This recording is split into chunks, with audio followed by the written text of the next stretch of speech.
bringing you the truth, or something like the truth. This is the Bottom Line Podcast from 100.7 The Score. I'm Mike Hebert, owner of Cantex Roofing and Construction. Every day is game day, and we'll get it right when it comes to your roofing, construction, windows, and mirrors. Call Cantex Roofing and Construction today. Together, we are one serving you. Happy Thursday, everyone. Good afternoon, and welcome.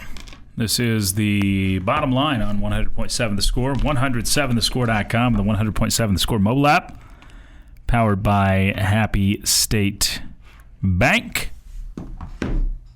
We're watchable on TV, Fox 34 News Now, your YouTube, your Fire Stick, your Roku. Lots of different ways to take us in. However you're doing so today, we are glad that you've chosen to make us part of your Thursday afternoon. Alongside the one and only George Christopher Snead, I'm Chois Woodman. We got Clint Scott and Jimmy Cook across the way taking care of us.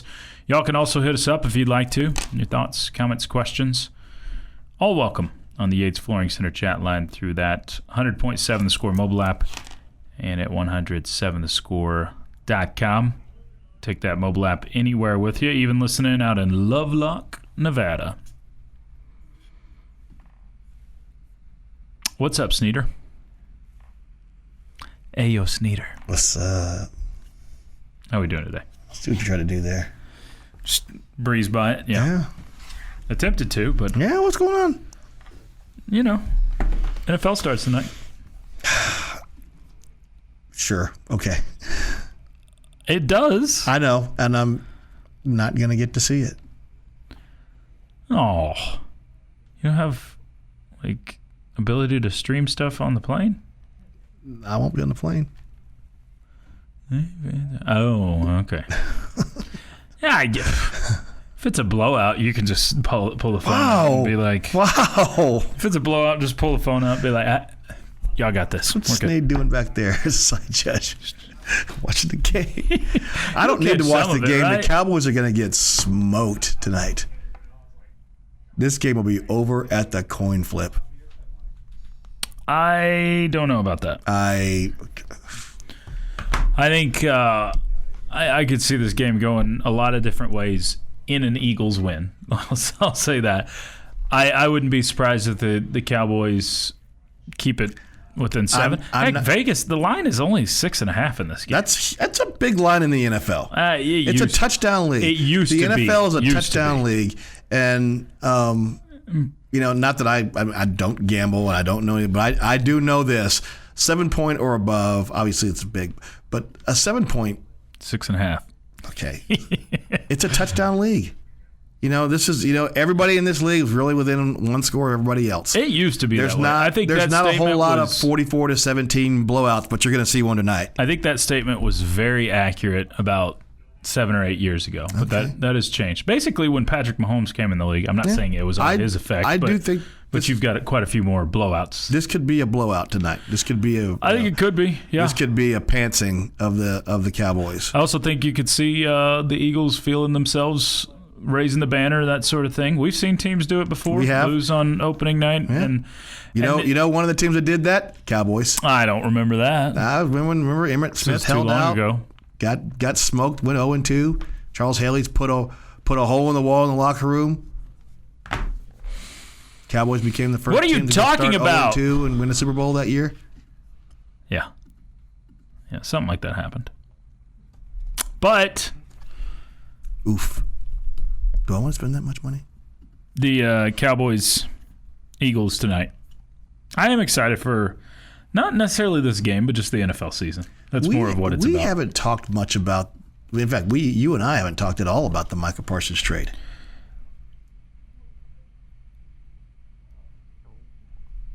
And all I have heard from far and wide, the national talking heads talking about what a moron Jerry is and the fact that this is a dumb deal. And I said, good on you, Jerry.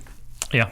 I was all for this trade. The only thing I think he did wrong was he didn't trade Micah Parsons to a team that was worse than the Green Bay Packers. If I were him, I'd have traded him to somebody who had a higher draft pick, because if I'm going to get 2 number ones out of it, I'd like to have the Jets number ones or the Saints number ones or some other really terrible team. Well, you can't get your own number ones, Jerry. Maybe the Carolina Panthers number ones. But I surely wouldn't have traded him to a contender. That's the only thing I think he did wrong here, is that he traded him to somebody who's going to be picking in the 20s. Have you not seen the reports this morning? Apparently the Eagles made a hard push for Micah Parsons. Yeah, and Jerry at least had enough mental headspace left to not do that. Not have to play him on opening night. Not do it within the division. Yeah. So there's that. Yeah, but this, I think I told, maybe it was Estenson this yesterday, but this is probably the least excited I've been as a Cowboys fan going into a season, maybe in my lifetime. You obviously never saw a game started by Steve Pellure. Who is she? Sandlot. We're going back to like 86, 87. Okay, yeah, that was prior to my lifetime. You obviously you never saw a game started by Reggie Collier. You obviously never saw a game started by Quincy Carter.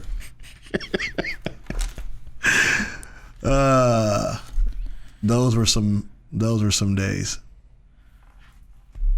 Yeah. So we have that tonight. We have a Texas Tech football game we are readying for, which is less than 48 hours out because we got an 11 a.m. kick on Saturday. So nice. Less than 48 hours away from the Red Raiders getting their second weekend underway against Kent State. I do think, I'm not going to sit here and sugarcoat or pump anything. I do think this is a better Kent State team than it was last year. It's hard to judge off one game, but I think they're better. Well, obviously, they won a game, which they didn't do at all last year. But I still think this is one you will blow them out by around 50 points, somewhere in that neighborhood. But I think they'll be a slightly better, and I say slightly, ever so slightly better team than you faced last week. You never saw a game started by Chad Hutchison. I did, actually. Did you ever see a game started by John Kitna? I do remember John Kitna. I remember some lean years, Snead. It's just I've never been more down on the organization as a whole. Do you remember a game started by Brandon Whedon?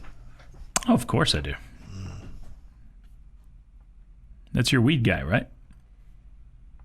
What? Oh, that's a different Whedon. Okay, my bad. Do you remember a game started by Stephen McGee? Yes, I do. Do you remember? Freaking Do you Aggie. remember the fact that he won a game, and people as Cowboy fans actually thought he might be the savior? No, that didn't actually happen. It was only the Aggie Cowboy fan combo that thought he would be the savior. Suck on that, Aggies. Can you remember the season that we vacillated between Vinny Testaverde and Drew Henson? I do. I remember some lean years. I'm talking about night one, game one of the season. I've never been less excited for the Dallas Cowboys. Tell me you remember a season where Clint Sterner started a game. The bearded guy? And Anthony Wright. He played 3 games. He started 3 games. Snead taking us down the walk through memory lane. Not a good one. Getting to the point, but taking the scenic route to get there. This is the Bottom Line Podcast from 100.7 The Score. Thrilled to be part of your Thursday afternoon. It's the Bottom Line on 100.7 The Score and the 100.7 The Score mobile app. Watchable on TV, Fox 34 News Now. Gordo just sent us a picture. He's watching on TV from his hospital bed. Just got knee surgery done. So. Oh, Gordo. Good luck, man. So appreciate you taking us in, Gordo. This from the chat line. Sitting here in Philly today, and the Eagles fans are more extra than usual. That sounds like one of the most miserable experiences possible. Is this our same guy from Morgantown yesterday? I don't know. We had a texter from Philly this morning. I'm going to guess. Yeah, it is. It's the same one that was in Morgantown yesterday. Yeah. So, Godspeed in Philadelphia. I know, man. I am sorry. Like, please don't wear any Cowboys fan or gear for your safety. They will try to kill you. If it's the same fan as this morning, he's a 20-year Chiefs fan. Oh, okay. Yeah. So he's a lifelong Chiefs fan, or at least a long-time Chiefs fan. Long-time Chiefs fan. He's not a Cowboys 20 fan. years is prior to Mahomes, so you're like one of the OGs. Yeah, be careful there. Eagles fans are about as low as they come.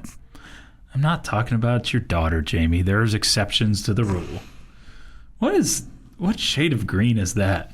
This is mint. Mule puke? This is mint. Okay. I like mine better. Mule puke? Mule puke green. Mules puke green? Yeah. Okay. Actually, my grandpa used to have a... Is that because they eat a lot of grass or something? I guess so, yeah. Yeah. Okay. Grandpa used to have a saying. Everybody's, like, I've heard some of your dad's sayings, and they're gold, but my grandpa, V.V. Scott, out in Knowlton, Texas, would say, smooth as mule puke. So okay. That would be the... Just so you know. You can use that one. I wonder how he figured that one out. Yeah. How would you not? Michael says, I'll make a wager with you, Choice. The Hers, this is H-E-R-S, will win more games than the Cowboys this year. I wonder if that was an autocorrect from Jets, because I was talking about the Jets. That's the only thing I could think of. Hers. Because I don't think it's Niners for Hers. I don't think the Jets... I'm not huge into the whole wager thing. Dan Patrick's show has a pie-in-the-face wager that they just do randomly with fans. They'll just hop on and be like, pie in the face. So the fans send in a video of them getting a pie in the face if they lose the wager. Okay. So that's fun. Did you ever do that wager with me? Would I wager with you for a pie in the face? Yes. I would not let you throw the pie. Who gets to do it? Actually, I might let you throw the pie because I feel like it'd be a good chance you would miss. Knew that was coming. Knew that was coming. Jamie, you have yet to see the talent that is my throwing arm. Okay. And when I say talent, I mean it's a miracle that I'm a coach's kid. Choice can smear on anything when one of his teams are involved. I am a homer. I've never denied that. I'm absolutely a homer. But in this particular situation, I just disagree heavily with Snead that the Cowboys are in the range of a 4-win football team. The Cowboys are not a bad football team. Well, they should be. You would think they're going to struggle a little bit on defense just because of the inability to get to the quarterback. So that would worry me a little bit. I mean, kicking-wise, they should be good. Offensively, they should be good. Interested to see what your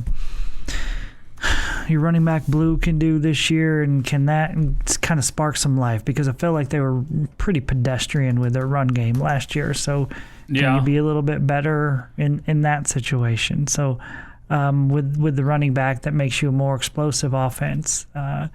Getting isn't Miles Sanders on the roster now too, the former Eagle? I think so. He's running back. I mean, that's. I'm not saying I don't know. Running game has not been what it's supposed to be. Yeah, getting Diggs back in the defensive backfield, if he's back to being what he was a few years ago, where he was a ball hawk and making plays and all that good stuff, that could dramatically help things. So yeah. I don't know. I just don't know. But there's just been, it's an off season of absolute, complete, utter distraction, not about football. It was a training camp that was never about football. Yeah. You got a head coach that is a rookie head coach and didn't appear to be great at his job as a coordinator. So, I mean, there are reasons for me to think this could go badly. But at the same time, I see some talent that makes me think, it's not going to be that bad. Yeah. And again, I'm not predicting 12 wins, but is 8 or 9 possible? Sure, I think it is.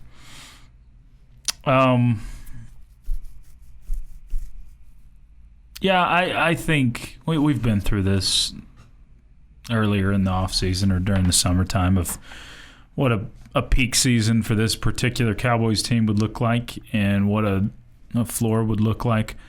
I just don't see that the floor would be much less than 6 wins, I guess. I don't think it would.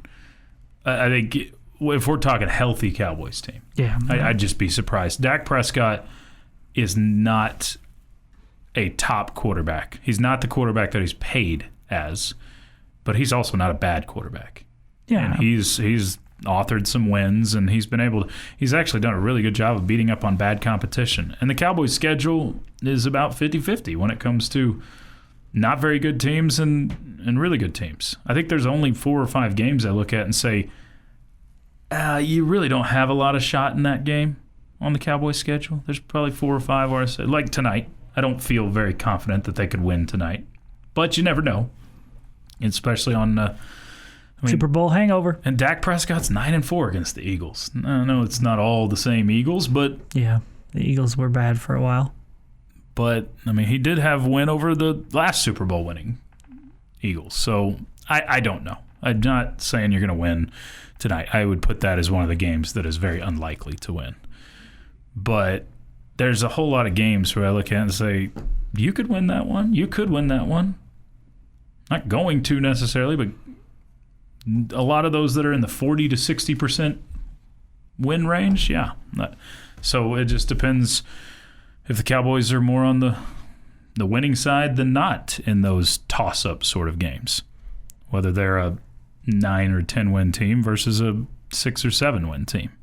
Mm-hmm. Shelley says Choice would throw the pie over the fence and into the next field. That's unnecessary. Snead just takes it as personal insult when people disagree with him, so he rants to wear down the opposition. To give in, just move on. Not Snead. Was a Chiefs fan watching EJ, faded watching the Cowboys and Oilers in the 70s and the 80s, dropped NFL until Mahomes. Yes, if he was traded, I would trade teams. I mean, you started with Holub. That's a little ways ago. So a long time ago. Holy cow. That is a long time ago. Cowboys don't have to play without a defensive end just because Parsons left. They still get to play with 11 players. They won't be as good at rushing, but doesn't mean they still can't get to the quarterback. Yeah, but you've taken away one of the best in the league. Yeah. I mean, I get that. It is one of the best in the entire league, so hard to give that up. I don't know. Maybe there'll be some addition by subtraction with the... Possibly. You never know. Yeah. You never know. New poll... Didn't feel like Parsons was a great teammate, so... I mean, I do think his teammates liked him, at least some of them. Some tweeted for him and that, but I think the one that he wasn't calling out on podcasts. That, yeah. God. Like, just say your own quarterback's name. It's not that hard. I was watching last night. I happened to have the 30 for 30 on the 4 Falls of Buffalo. And you put yourself through that again? I watched a little bit of it. And there was a time the year before Buffalo started winning that Jim Kelly basically was asked after a game what they needed to improve on, and he said, well, 4/5 of our offensive line is good and but their 1/5 is not, and you all know who I'm talking about. And then like a week later, Thurman Thomas was interviewed, and they asked him, what needs to change with the Bills, and he said, we need better quarterback play. Our quarterback's not getting it done. And so they totally, what in the world? Were totally attacking teammates. And Bills management made him hold a press conference together and apologize, reading written statement. How embarrassing for both of them. Oh, my gosh. Both sounded like fools. Yeah. Can you imagine in today's social media world if that happened? I think they both grew up a lot after having to do that. Yeah. It's the bottom line on 100.7 Score.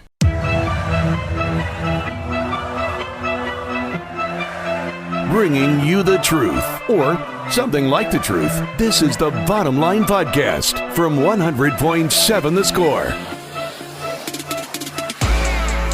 Glad to be part of your Thursday. This is The Bottom Line on 100.7 Score and 107thescore.com. Alongside Jamie Lent, I'm Chois Woodman. Brennan Riker back behind the glass. Y'all keep the comments coming in on the Yates Flooring Center chat line. We'll return to some of yours shortly. But right now, question time. Time now for Jamie's question of the day on 100.7 The Score. Presented by Connecticut of West Texas. Life's hard, your water shouldn't be. All right, gentlemen, my question for you today is, what bench player, non-starter, let's even say in the two deep, which bench player are you excited about and want to see more of for Red Raider football?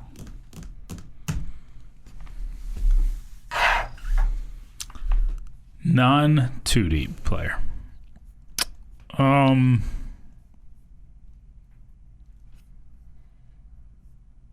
think I already know Jamie's answer. This feels like a leading question because I think I know who you're excited about. I have two that are really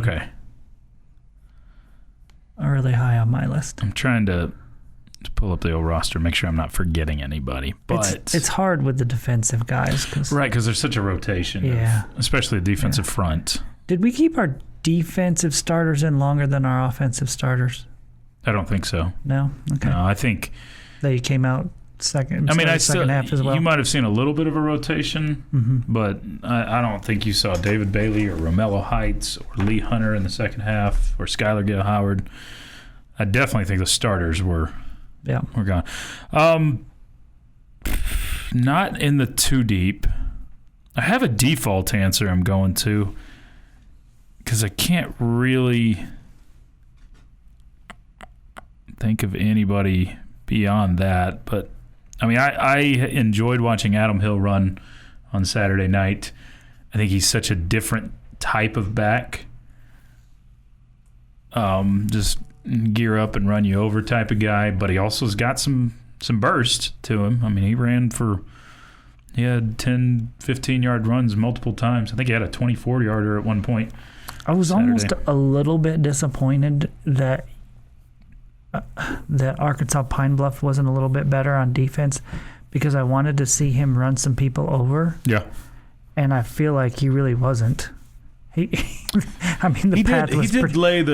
path was pretty clear for the most part. Yeah, he did lower the boom a couple of times, but it was after a big run, so it wasn't. So yeah, I guess that's my answer, somewhat by default, because I think we've seen a lot out of two deep guys, but it doesn't get. There's one on defense I'll mention after this, but I'll go Adam Hill as my answer. Brennan? Yeah, looking on the offensive side, it's hard for me not to say Adam Hill or Leighton Stone. I don't know the redshirt situation for those guys, but just the brief moments that we saw them flash in that Arkansas Pine Bluff game, it was exciting and fun. And I too wanted to watch Adam Hill run some people over just because we've seen that throughout his high school years, just what a physical back he is. He's got kind of the same tendencies of Taj Brooks with his physicality and how he's able to run the ball. And then with Leighton, I mean, local product from Friendship, you always root for a local product like that. So I would say Leighton Stone and Adam Hill are my answers. Yeah. Well, you guys hit my two because I would say Adam Hill was first for me. Yeah. Just because I feel like I think he has a better chance to make a bigger impact. I think there's more guys in front of Leighton, but I think Leighton is not just a great football player, but a really, really good athlete. And I think that leads to just him being able to just make so many good plays. And he's got great hands as well. That I think if he was called upon, if you needed him, if you had a rash of injuries at the wide receiver position, I think he could step in and you'd be fine with him, even as a true freshman. Right. You'd probably see some freshman things out of him at times, but I think the physicality and he doesn't, the body type doesn't look like a freshman out there. So absolutely. He's got speed and can go get the ball. So I think he would not give you a lot of drop off if you had to push him in there. But I've really enjoyed Adam Hill so far. He was intriguing to me coming into the season, and after one game, I'm still there. I'll have to be honest with you, but I'm not in a situation where I'm like, I think he should be playing more than these other two. I was also very impressed with the other two on Saturday night. But again, we're in the but category, right? I think I was surprised, Jamie, at Cam Dickey's explosiveness. I thought what we saw out of Cam Dickey, and this doesn't have to do with the opponent necessarily, what we saw out of him on Saturday night was not the Cam Dickey we saw in his freshman year. And I think he may have shaved a few pounds and he may be just a little quicker. I just thought he looked like a more well-rounded back than we saw in his, I guess, true freshman year, because I think he is still a redshirt freshman. So yeah, I don't disagree with anything you're saying. I'm definitely tapping the brakes. Sure. With a running back, everything looks different when the hole's not wide open. When you semi-truck-sized hole there. Man. Yes, when you turn the corner and all of a sudden there are three guys there. How do you handle that? I mean, when you take the handoff and you have to think, okay, I got to be patient here, whatever. I mean, it was opening of the Red Sea there this past weekend. Yeah. And it just made it easy for those guys. But I thought all three of them looked great. I think a couple on defense that I mentioned, I'd probably still put them lower than both the guys that you mentioned. Okay. One is Terrell Tillman, and I'd say he's probably third as far as on the depth chart of your pass rushers. I still think there's a lot of ability there. He came on last year towards the end. I think if you get in situations where you wear anybody down and you need fresh legs, he's still a guy that can still go get the job done. And then the one that the coaches seem to talk about a ton, I think they said he's like, I want to say Joey McGuire said he's like David Bailey's little puppy because he follows him around everywhere, is Cheta Ofili. I think he's the one that he's just a freak of nature athlete. Looks chiseled and just extremely big. Good guy to learn from. Yeah. So I think he's one that's going to be a lot of fun in the future to see in the pass rush, edge rush situation. But one player I was going to mention, but we're not going to be able to see him because he's out for the season, is Mike Dingle. Man. Yep. Officially confirmed out for the season on the Texas Tech injury report. So hate to see that for him because he's been a little bit snake bit with injuries. And one guy that I'm super excited about, but I didn't answer here because it's that position, is Will Hammond. Yeah, why not? I mean, I really like what we see from Will Hammond, but obviously it's quarterback. You don't want to say, I want to see more of him, because that means there's less of the other guy. To wait his turn. It's different at wide receiver or running back or defensive end, whatever. I want Will Hammond to wait his turn and be your awesome quarterback next season. I hope we don't have to see him in any real time this year. Yeah, no knock at him at all. I just want us to keep blowing teams out so he gets in every game. Get him some time. Yep. It'd be great. I have a question for you, but this was my question. This was your question of the day, so I don't really want to hijack your segment. It's more along the lines of Big 12, so we'll hold it and give it in just a little bit.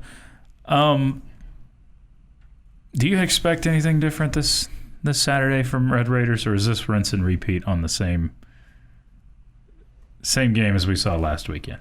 Minus the, hopefully, weather delay. I expect domination again, maybe not quite as bad. I don't know that you're going to see anything different. I mean, maybe this isn't a team that lets you score every single drive. Over under Jack Burgess on the field. Half. For punting? Yeah. How many punts did Jack Burgess do? 1 or 0? 1. Think he actually does this time? Yeah, 1. Yeah.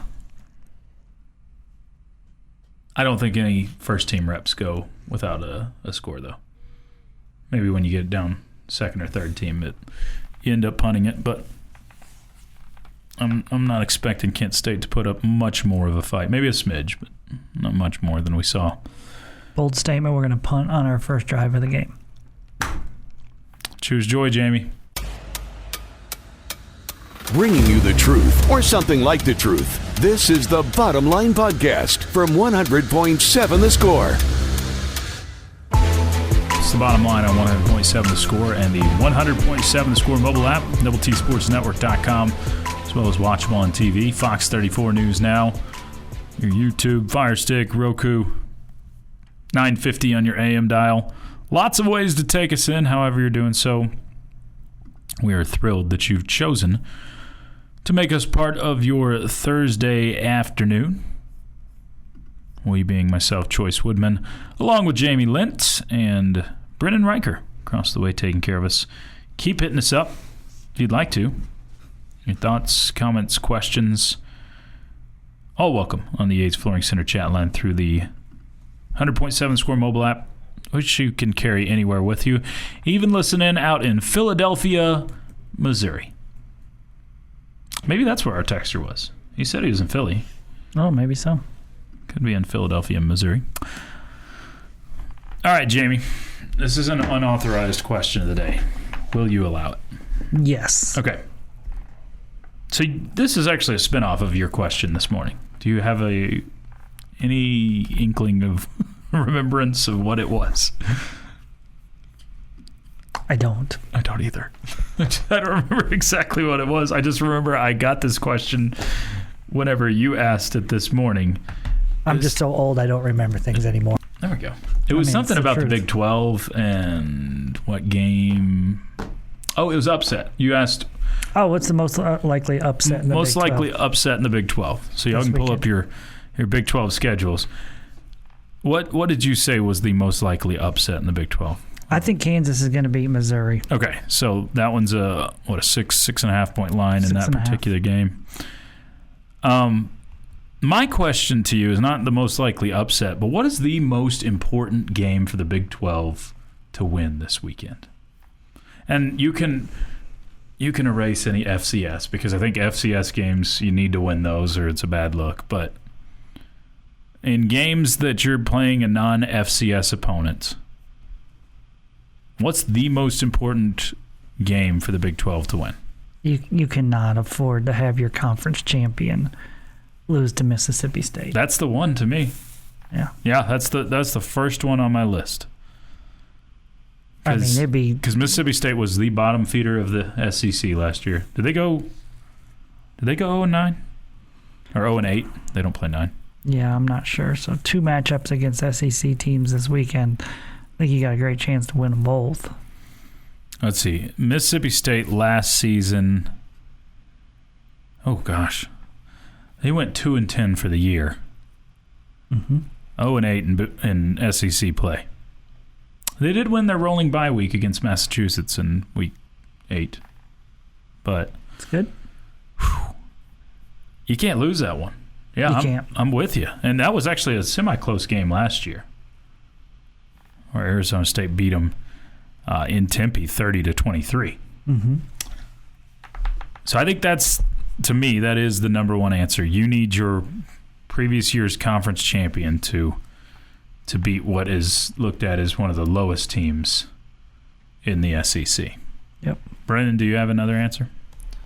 It's most important game for the Big 12? I also think, as far as this weekend goes, Iowa State needs to show up against Iowa. I get it, it's a rivalry game, but I feel like this is a Iowa State program that's proven they can compete with mid-tier Big Ten teams like Iowa. Yeah. And so that's big for your conference to get a Power 4 win over a team that's kind of respected over there in the Big Ten.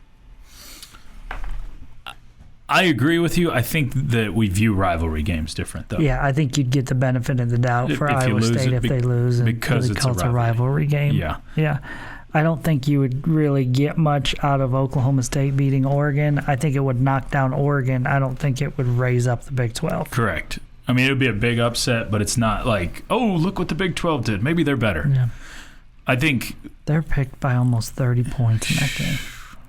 Well, I mean, he was definitely already making his bed for the big loss coming up earlier this week. When was the last time a Big 12 team was favored to lose by 30 and it wasn't Kansas during their really bad years. That's a great question. I can't remember one. I mean, that's as big of a spread as we've seen on the negative side for the Big 12.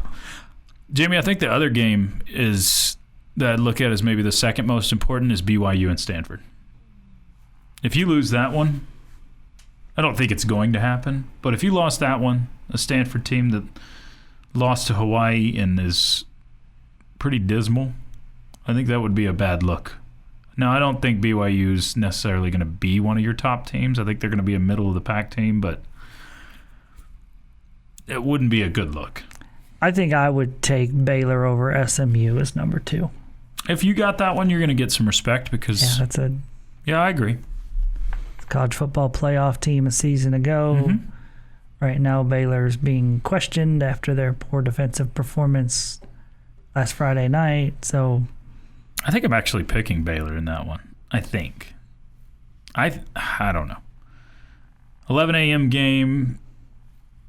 There's some rivalry. It's not the same as TCU and SMU, but I don't know. I still don't, I guess, believe that Baylor was as bad as they showed against Auburn. On defense, they were. 300-plus yards on the ground is not good. I don't know. Kansas and Missouri, you probably get maybe the next most amount of respect for it. Yeah, maybe it's so. It's an SEC team. Although Missouri lost their starting quarterback. So you probably get a knock there. But I'm surprised that line hasn't moved any because of that news. Yeah. It stayed. I think that's where it opened this week at 6.5 Missouri, and it's kind of hung there. Jalen Daniels has looked like the good version through the first 2 weeks, so I think they're absolutely dangerous. I know this one might be one. It could be easy to overlook, but we have history with this. Next week, Utah plays at Wyoming, and so that's their game before Texas Tech. Yeah, I don't. Could Utah overlook Wyoming and get ahead of themselves thinking about Texas Tech? I think they can overlook Wyoming, and this year's version of Wyoming is nothing close to the one you played up there. They can overlook them and still probably win by a touchdown or two. Probably. I don't know. But, yeah, that one's interesting. What about Kansas State and Army? I mean, Kansas they looked bad last week. They did, but I mean, I'd be shocked if they lost to Army. Yeah, that's one of them where it feels like they, maybe let the loss in Ireland linger a little bit. Possibly. And we've seen them have some early season poor performances and then get it going. So I don't put too much into that one either. Yep. West Virginia, Ohio. Do you get knocked if you go on the road and lose that one? I can't believe the line's only 3.5 there. Ohio, I think. I would watch out for this one. Ohio lost to Rutgers in week 1, but I don't know that West Virginia is just going to be that good this year.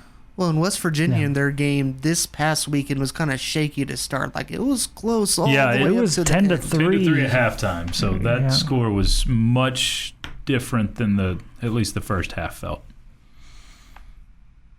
But I think we are all in agreement. Arizona State, you need to bear the banner for the Big 12 this week and win in Starkville. Pound them. Getting to the point, but taking the scenic route to get there. This is the Bottom Line Podcast from 100.7 The Score. It is that time for Tell Me I'm Wrong. Part of the Bottom Line on 100.7 The Score. Chois Woodman, Jamie Lent, Brennan Riker with you, and Brennan has our statement of wrongness today. All right, I've thought about this because I've seen this a lot during the summer and these past couple weeks, where I think a lot of Tech fans are kind of in agreement that they don't really like the week non-conference schedule. I mean, when you have 7 home games, you want as much excitement as possible, and in these first 3 weeks, you shouldn't really get too much excitement. You should beat these teams handily. Mm-hmm. I'm here to tell both of y'all today and our listening audience that Texas Tech's week non-schedule is actually a good thing for this season, Not saying it'll be a good thing in 2026 or 2027, but for this year's team, having your first 3 games be against weaker opponents is a good thing. I don't think we know the answer to this till we see them against Utah, but as it sits right now, I think you're right. I think you're right, because I think with a new unit or a new team, very new as far as players and coordinators, you kind of get a chance to mesh everybody together, basically run through a couple of scrimmages before you play anything real. So for this year in particular, for the fan, not good at all. Not good. But for the team itself, I think you're exactly right. So yeah, you got two new coordinators, so many new players through the portal that you're trying to mesh together. Yep. Build chemistry, all that. Yeah, I think I'll agree with Brennan. Yeah. Now I want to revisit this in 3 weeks after you play Utah. Yeah. We could probably make that statement here in a couple weeks, but I just think that, again, it's not exciting for us to beat Pine Bluff by a lot and then Kent State by a lot, and then you should be able to handle Oregon State. Yeah. But as far as the team goes, this will help them gel together, and I think if you had a serious game this season against a Power 4 in the non-conference, that's a big battle, and you're kind of throwing a brand new team into the fire early. I think the Utah game is going to come at a good time in the season. It's your first road test, and you will be able to see, hopefully by week 4, this team gel together. And so by the Utah game, I think this team will be ready for their first challenge of the season. Yep. I mean, we just don't know. I'm with Right. Choice on his first comment. We have to wait until after that Utah game to see. And I hope we're still saying the same thing after. But Utah. I tell you what, if you don't play well and you lose the game to Utah, it is what a lot of Tech fans are going to be pointing to. To where a lot, the finger will be pointed to that. Oh, if you would have been ready, if you'd have played somebody with a pulse, that sort of thing. But I'm hoping the Oregon State game gives you enough of a ramp up where it's like, okay, well, this isn't Kent State, it's not Arkansas Pine Bluff, or you can, maybe get the blood pressure up a little bit in the first half before you potentially beat them by 20 or 30. But don't know. I mean, that's part of it. I think if you asked most NFL coaches if this was a similar situation, hey, we're going to ease you into the season with 2 of the worst teams in the league to start things off, I think most would accept that. Yeah, probably so. I mean, most would like that you're kind of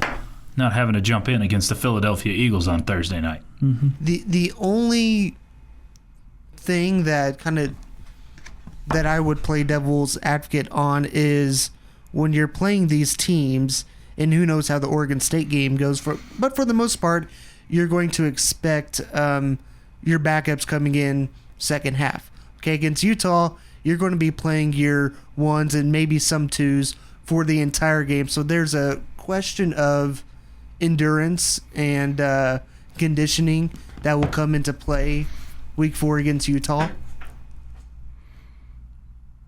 Yeah. Possibly, but I mean... Don't know. Or you could be well rested. I mean, we said it yesterday. You could spin it around. We won't actually know anything till some results are had. So I think it does have the potential to be a good thing for you. Where it's going to hurt you the most, in my opinion, is if you get into a situation where you are the Big 12 champion, 10-2, 11-1. If you're 12-0, that probably changes things. But 10-2 or 11-1 Big 12 champion, where I think it'll probably hurt you the most is in some tie-breaking conversations of seeding in the college football playoff. Yeah. Where maybe you could have been a top 4 seed and that bumps you out, or what I hope it doesn't happen is you could have been a 5 through 8 seed and hosting, and then it knocks you out of that conversation. That's what I hope doesn't happen. That would sting. But your weak non-conference could come into play there. And I hope we get to have these conversations, because that means you're in the college football playoff. Would be lovely. Someone says when we scheduled Oregon State, they were not terrible. True.